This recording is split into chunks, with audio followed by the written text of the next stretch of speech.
Welcome to Soulful Jewish Living, Mindful Practices for Every Day with me, Josh Feigelson. Among other things, I'm a rabbi, and I've dedicated my life to the study and practice of Jewish mindfulness. And in this show, I'll be our guide to help you and me and all of us develop some tools we can use to slow down this fast-moving, anxiety-producing world we live in. Our hope is that each episode will help you pause, take a breath, reflect, and slow down a little bit. And if we're doing it right, you'll walk away with some simple practices to help you develop a little more awareness, a little greater calm, and maybe a little deeper connection to the amazing tradition we call Jewish life. I'm grateful you're here, and I hope you benefit from our time together.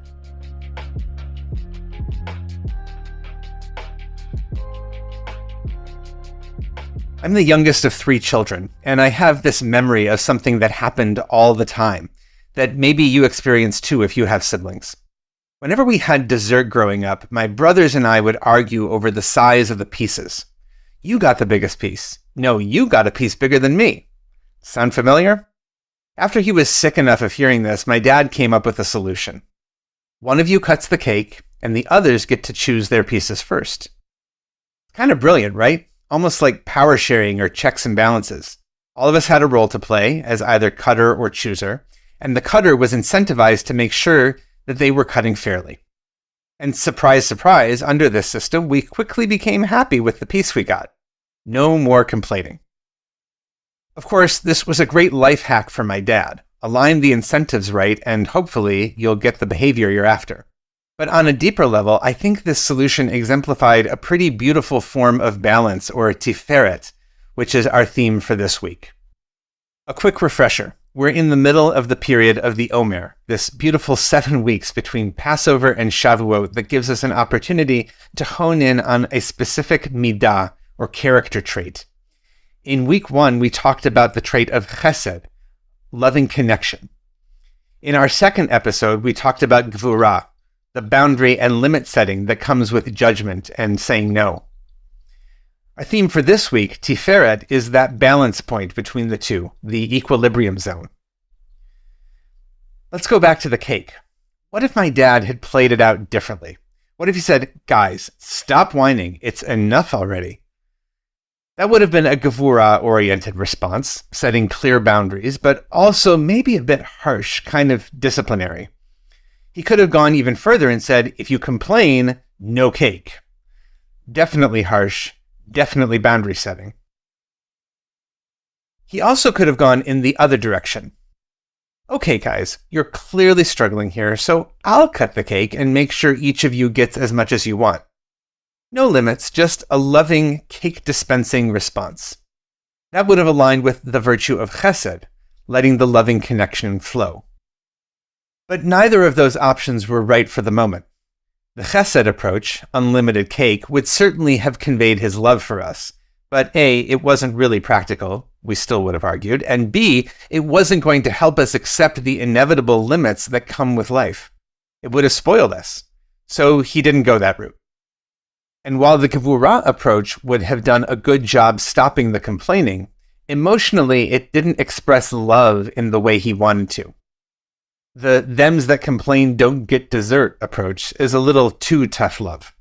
So my dad hit upon a third way, one that combined the loving connection of chesed with the boundary setting of gvura. This is the way of tiferet, that Goldilocks zone of balance. Not too much, not too little, but just right. Here's a practice you might try this week in the spirit of tiferet. It's inspired by an article on improv comedy by Tina Fey that I read years ago. She wrote that a great improv artist lives in a state of flow, open to whatever the moment seems to need and ready to step in when that moment is right. It's not about coming up with a great idea and then sticking it in there, and it's not about just being completely reactive. It's this kind of healthy zone in between. The practice then is to ask yourself this question when you're confronted with a situation. What does this moment need from me? Before you respond, just take a breath and let that question linger in your mind. Try asking yourself, what aspect of chesed or loving connection does it need? What aspect of gvura, or wise boundary setting?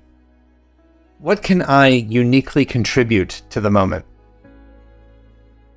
Imagine, for instance, your boss comes to you with something urgent. I need this done ASAP. But you already have 3 other things that are top priority and need to get done immediately. You might feel some frustration or fear or resentment start to arise. What are you supposed to do? A chesed approach might be simply to say yes. You'll figure out a way to get it done. You'll work extra hours, you'll call in reinforcements, you'll figure out something. That has some risks to the plans you have with your friends that night, to your own health and well-being, to your long-term relationship with your boss, who now thinks you'll always say yes to an urgent request. A gvura approach might be to say no. Manage your boundaries and say, there's no way I can do that. That has the value of sticking up for yourself and keeping those plans, but of course it also risks your job. High stakes. So take a beat and take Tina Fey's advice. What does the scene need from me? What would a tiferet approach look like here? It might look like this. You say to your boss, I hear this is important, and I want to get it done, of course. I also have these 3 other items that you've indicated are major priorities. Can we talk about how to balance these? This is tiferet, combining the elements of chesed, loving connection, saying yes, with gvura, boundary setting, and saying no. Just like my dad's solution with the cake, this tiferet response can help us respond with wisdom to what might otherwise be annoying, triggering moments. This week, try this Tina Fey tiferet practice. You can try it in a conversation at work or at home. You can try it when you're walking down the street. You can try it in your car. Just ask yourself, what does the moment need from me right now? Give yourself a few seconds or a minute. Try it out and see what emerges from just giving yourself that space. And let us know how it goes. Blessings for the journey. I hope you'll join us next time.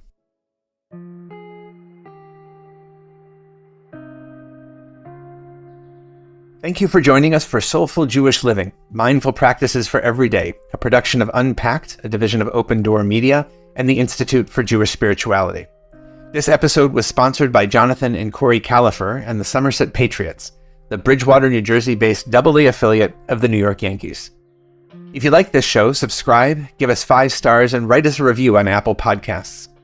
Check out Jewish Unpacked for everything Unpacked related and to subscribe to our other podcasts, and check out the Institute for Jewish Spirituality. Most importantly, be in touch.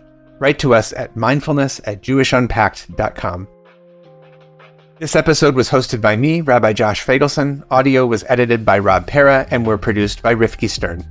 Thanks for joining us.